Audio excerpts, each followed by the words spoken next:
Well, good morning and welcome to Jubilee Plus's Monday Mercy videos. My name's Paul Mogford. I live in West Cumbria and I'm part of the Jubilee Plus core team. Now, I don't know about you, but there's some bits of my Christian life that I really enjoy. Being with my friends and community, worshipping, all sorts of things that I enjoy about my Christian life. But there are one or two things which I find really quite difficult. And one of those things is fasting. I'm not very good at fasting. Now, you may be excellent, and if so, I want to rejoice with you, but I find it really quite hard. I'm not a very disciplined person when it comes to food and things like that. And I enjoy my food, and I enjoy eating with friends and all the rest of it. And the discipline of giving something up like food, I find quite difficult.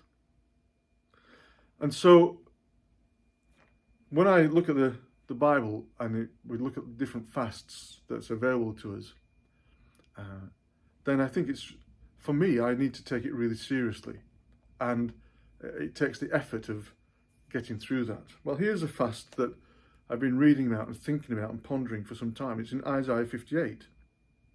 It's verse 6. Is this not the fast that I chose, to loose the bonds of wickedness, to undo the straps of the yoke, to let the oppressed go free, and to break every yoke?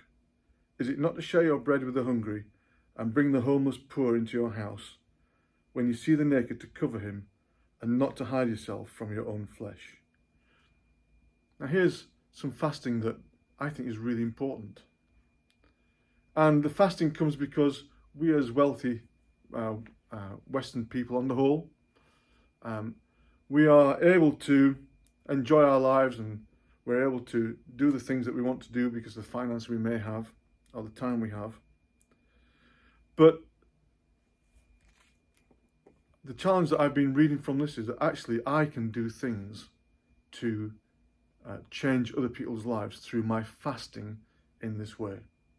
So this is not deciding not to eat food or to abstain from different things or whatever it happens to be. This is a practical example of how we can fast in a way which helps other people. So to loose the bonds of wickedness. So what do I do that would give people a bond of wickedness? Maybe it's I just don't speak up enough about injustice. Maybe it's because actually I don't speak up when things go wrong and need to be put right.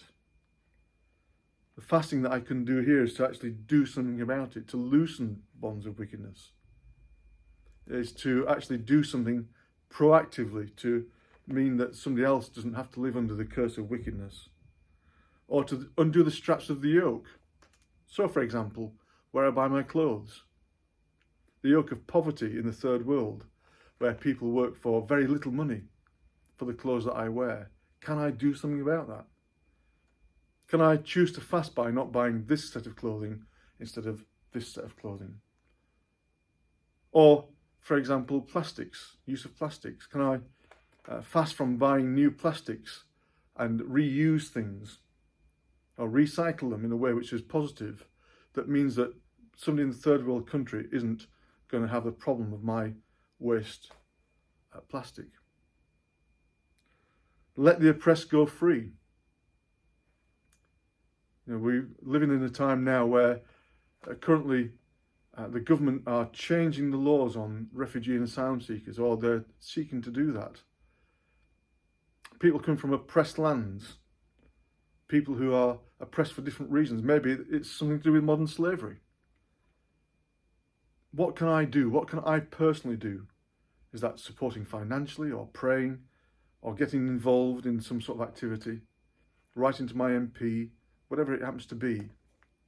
What can I do to fast, to stop doing something so that the oppressed can go free, and to break every yoke? Is it not to share your bread with the hungry? So as I fast, I can physically decide not to eat food, but actually that food I could have eaten, can I give that to something else, like Food Bank or Fair Share or whatever it happens to be in your area? We use Meal Share here. Can I donate food proactively? So as I'm not eating, I give away what I wouldn't have eaten. Not just store it in my cupboard for tomorrow, but actually give it away. Bring the homeless, poor into your house. Well, that's a big ask. Are there people that I can invite into my home? Who sits at your table? Who can you invite that wouldn't necessarily have a hot meal tonight or tomorrow or whenever, that you can invite into your home? Or perhaps they're just lonely people. Inviting them into your home for conversation. When you see the naked, to cover him and not to hide from your own flesh. Well, there are ways we can help other people. We have here clothes banks and school uniform banks where people who can't afford very much can go and get what they need at a reasonable price.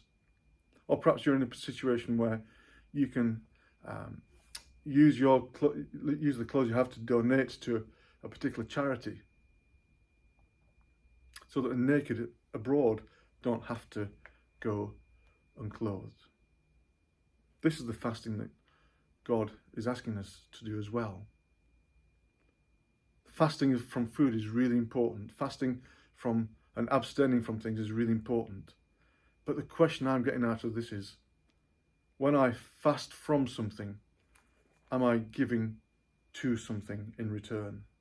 So not just sitting on my resources for another sunny day, but giving it away in as many ways as I possibly can. Have a great day. Whatever you're doing today, be blessed and be fruitful.